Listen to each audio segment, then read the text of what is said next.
Bonjour.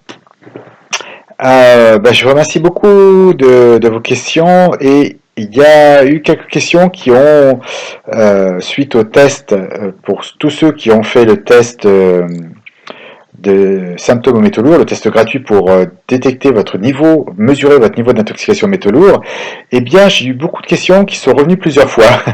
Donc je vais passer en mode flemmard et je vais vous faire une petite vidéo vite fait bien fait pour répondre aux questions. Mais quel est le rapport avec? Donc je vais vous dire quel est le rapport avec les intolérances alimentaires, avec les problèmes de mémoire concentration morale, avec la l'électro-hypersensibilité, le rapport avec l'autisme, avec les douleurs diffuses et la fibromyalgie, et entre parenthèses, Lyme et Candida qui ne sont pas sur le questionnaire, mais ce sont des questions qui sont revenues. Bon, je vois en tout cas que j'ai affaire à des gens qui sont très curieux et c'est super. Donc très rapidement, pourquoi les métaux lourds causent des problèmes d'intolérance alimentaire ou des problèmes digestifs? Eh bien c'est bien simple, la plupart du temps, les métaux lourds rentrent par la bouche. Et les métaux lourds, dont le mercure, empêchent les enzymes de faire leur travail correctement. Donc, je vais commencer à avoir des problèmes de digestion, mais ils sont aussi inflammatoires, ils sont oxydants et inflammatoires, et donc ils vont oxyder et inflammer ma paroi intestinale. Et ma paroi intestinale, c'est, imaginez-vous, quand elle est dépliée, elle fait la taille d'un terrain de foot, mais épais comme juste une feuille à papier à cigarette. C'est-à-dire rien du tout. En réalité, elle est épaisse de juste une cellule. Et ces cellules, enfin, il y a une cellule d'épaisseur, hein, il y en a beaucoup, beaucoup de cellules. Et donc, chacune de ces cellules a comme boulot de laisser rentrer ou pas les nutriments.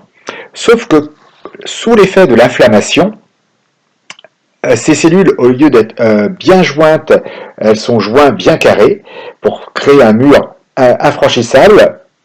Eh bien, elles vont gonfler, gonfler, gonfler, gonfler, c'est l'inflammation, et il va se passer entre les cellules qui, au lieu d'être bien carrées, vont commencer à devenir gonflées rondes, des trous qui vont faire ce qu'on appelle l'intestin poreux. L'intestin poreux va laisser passer des morceaux d'aliments mal digérés. Donc prenons le terrible brocoli. Donc par exemple, du brocoli va rentrer dans le sang, du brocoli mal digéré va rentrer dans le sang. Tout ce qui n'est pas sous forme de vitamines, de minéraux, d'acides aminés ou d'acides gras, donc tout ce qui est un peu complexe et qui n'est pas à nous, eh bien le corps le met sur la liste rouge, il considère que c'est un virus ou une bactérie. Et donc mon petit bout de brocoli qui est rentré dans mon sang va faire que mon système immunitaire va devenir allergique, ou en tout cas pas allergique, mais plutôt intolérant, il va se mettre à surréagir au brocoli. Mais très sincèrement, peu de personnes abusent du brocoli. Par contre, il y a beaucoup de personnes qui mangent souvent du gluten et souvent du lait ou des produits laitiers, et donc il y a beaucoup plus de chances qu'on devienne intolérant à ces aliments. Surtout que déjà, naturellement, ce sont des aliments qui ne sont pas très digestes, ce qui fait une cause de plus d'intolérance alimentaire. Donc voici ce qui explique qu'il y ait beaucoup de problèmes digestifs qui peuvent aller jusqu'aux intolérances, mais qui peuvent aller simplement aux problèmes digestifs, notamment diarrhée, constipation, inflammation, douleur diffuse, voilà, inflammation, puisque puisque les métaux lourds sont inflammatoires. Tout ça peut se retrouver peut avoir comme cause les métaux lourds. L'autre question qu'on m'a posée, ce sont quel est le rapport avec le cerveau, puisque c'est quand même loin entre la bouche et le cerveau, ou entre les intestins et le cerveau. Eh bien, c'est que les métaux lourds adorent se planquer dans le gras. Quand ils se planquent dans le gras du bidou, dans le gras des hanches, c'est pas grave, mais quand ça devient le gras du cerveau, ou du système nerveux, qui quand même utilise beaucoup de gras, eh bien, qu'est-ce qui se passe? Il va empêcher le cerveau de fonctionner correctement. Il va faire court-circuit. Donc, le cerveau va avoir du mal à fonctionner pour des raisons électriques, pour des raisons chimiques, puisqu'il va se créer un stress oxydatif, pour des raisons aussi mécaniques presque, puisqu'il va créer de l'inflammation. Et le cerveau déteste l'inflammation, ça l'empêche de marcher correctement. Et donc ça va empêcher mon cerveau de fonctionner, donc d'être performant, d'avoir une bonne concentration, d'avoir une bonne mémoire.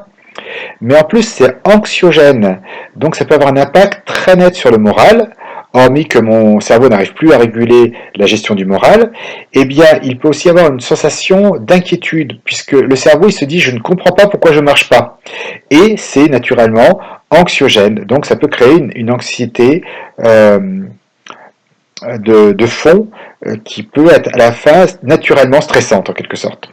Donc voici tous les impacts que peuvent avoir les métaux lourds sur la mémoire, la concentration, le moral. Voilà. Une autre impact que ça peut avoir sur le cerveau, c'est l'électro-hypersensibilité. En été, alors, ce que je vous dis, c'est la théorie qui est actuellement explorée.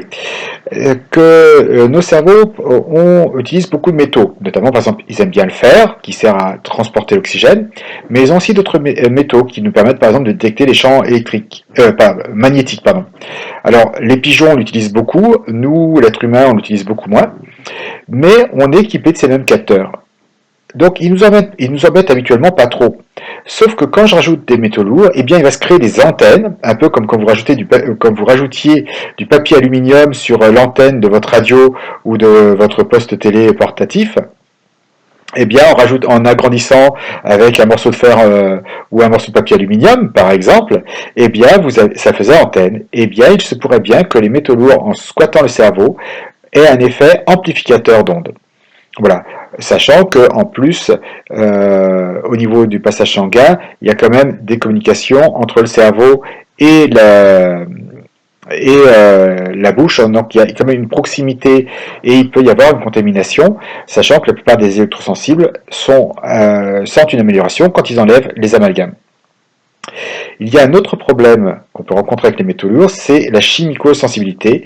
Et bien là, mon système immunitaire devient sensible aux substances chimiques exogènes, donc le mercure, donc ça peut être les métaux, donc ça peut être le mercure notamment, mais ça peut être d'autres métaux, et aussi il va commencer à devenir sensible à d'autres substances chimiques comme le parfum, qui souvent contiennent de l'aluminium.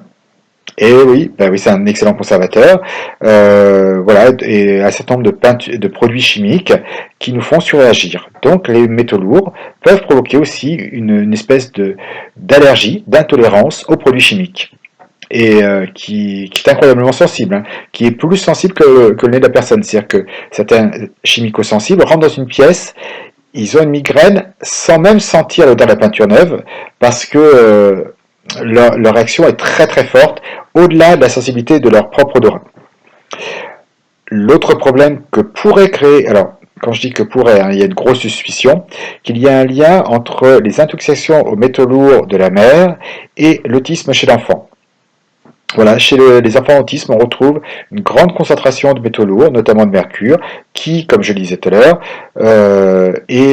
ah oui, j'ai oublié juste de dire, c'était oxydant inflammatoire, mais c'est aussi neurotoxique, c'est toxique pour les neurones. Donc voilà, l'autisme chez l'enfant pourrait être dû à la présence de métaux lourds lors de la maternité. Certaines personnes pensent même que les métaux lourds présents dans les vaccins pourraient être source d'autisme. C'est quelque chose qui est à l'étude et c'est quelque chose qui n'est pas à négliger d'après moi. Donc voilà, si vous êtes une maman qui préparait si vous préparez à être une future maman, ça peut être très intéressant de faire une petite cure de détox pour vous, pour avoir plus d'énergie, mais aussi pour le bébé, pour le préserver. Et si vous êtes un papa, et que vous avez des petits problèmes, ou un futur papa, et que vous avez des problèmes de fertilité, sachez qu'une bonne cure détox, puisque c'est pro-oxydant, peut améliorer aussi votre fertilité.